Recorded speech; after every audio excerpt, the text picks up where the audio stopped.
សូមស្វាគមន៍ចំពោះកម្មការរៀនថ្មីបន្តទៀតសម្រាប់រៀននេះគឺយើងរៀនទាក់ទងជាមួយនឹង scale ខ្ញុំចូលទៅ top view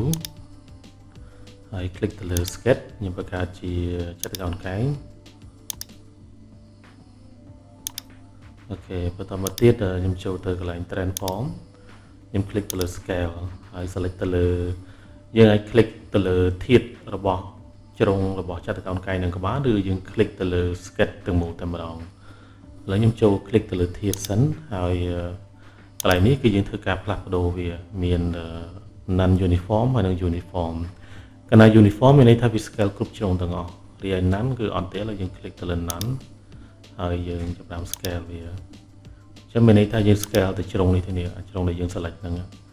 ហើយខ្ញុំ select តទៀតឧទាហរណ៍ខ្ញុំចង់បានអានេះអញ្ចឹងហើយខ្ញុំចាប់ផ្ដើម scale វាអូខេអញ្ចឹងគឺមានន័យថាយើង scale វារីកវារួមយើងយក cursor របស់យើងអូសទៅឆ្វេងទៅស្ដាំអានេះគឺមេគុណរបស់វាយើងចង់បានធំគឺលេខរបស់វាគឺគុណធំមកយើងដាក់លេខធំមក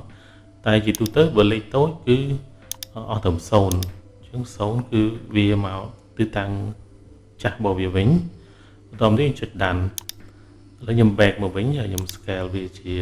នេះម្ដងចុចទៅលើ default view ហើយខ្ញុំ select ទៅលើវាក៏បានហើយយើងចូលទៅកន្លែង scale អូខេហើយយើងយកពាក្យថា uniform ឥឡូវយើងយក uniform គឺយើង scale គ្រប់ជ្រុងទាំងអស់ជាលក្ខណៈ uniform អូខេចង់បានធំតូចអីគឺយើង click ទាញវាឡើងលើចុចក្រោមមកយើងប្រឡែងវាមកឬក៏យើងបញ្ចូលតម្លៃលេខមកទៅយើងចង់បាន2ចុច confirm មកគឺវាធំជាងមុន2ដងអូខេឥឡូវមួយទៀតខ្ញុំ scale ទៅលើ object ខ្ញុំបង្កើត object ឥឡូវខ្ញុំ select នេះសិនចុច control A មកហើយចុច delete ខ្ញុំបង្កើតជា sketch មួយជាចតុកោណកែង click sketch ហើយ click ទៅលើ rectangle អូខេហើយខ្ញុំ extrude វាឡើងទៅលើបណ្ណាចុះអញ្ចឹងក្នុងការ sketch គឺយើងត្រូវគិតទៅលើអំពីការ select របស់យើងបើយើង select មួយជ្រុងនេះមានន័យថាគឺយើង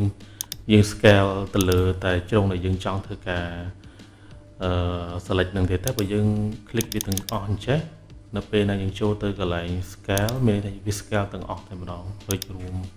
ឃើញទេគ្រប់ជ្រុងទាំងអស់យើង scale ទាំងមូលឥឡូវឧទាហរណ៍ខ្ញុំ scale ទៅលើជ្រុងលើនេះ click select លើវាហើយចូលទៅកន្លែង scale ហើយខ្ញុំដូរប្រភេទរបស់វាខ្ញុំយកពាក្យថា uniform ហើយពេលណាយើងចាប់ផ្ដើមទាញម៉ៅឡើងលើចុចក្រោមឃើញវារីករួមតែជ្រុងលើនឹងទេដែលយើង select អានេះ scale ជាលក្ខណៈ uniform ហើយបើសិនបើយើង scale ជាលក្ខណៈ non uniform គឺវាមានន័យថាវានេះយើងមើលឧទាហរណ៍យើងចង់ scale ជ្រុងនេះអញ្ចឹងយើង click ទាញវាមកគេវារួមតែជ្រុងដែលយើងចង់ធ្វើការ select អូស cursor ដើម្បី scale ហ្នឹងឥឡូវខ្ញុំចង់ធ្វើការ scale ជ្រុងនេះជ្រុងនេះអញ្ចឹងខ្ញុំយក cursor របស់យើងនេះ click ទាញវាឡើងលើចុចក្រោមទៀតមកគឺវា scale ជ្រុងហ្នឹង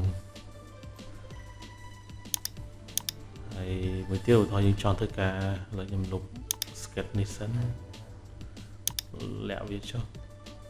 អូខេឧទាហរណ៍ខ្ញុំចង់ scale ជ្រុងនេះនៃ object យើង select លើវាមកហើយយើងចូលទៅ scale ហើយយើងអាចដូរវាយើងអាចអនុវត្តវាយើងយក non uniform ក៏បានយក uniform ក៏បានបើ uniform មានន័យថា scale គ្រប់ជ្រុងទាំងអស់ឃើញទេខ្ញុំគិតថាមេរៀននេះមិនពិបាកទេទាក់ទងជាមួយនឹងការ scale ចឹងយើងអាច scale ទៅលើធាតុរបស់ sketch ឬក៏ sketch ទាំងមូលឬក៏ object ហើយ object នេះយើងអាច scale ទៅតាមជ្រុងឬក៏ object ទាំងមូលក៏បានអញ្ចឹងសូមអរគុណសូមជម្រាបលា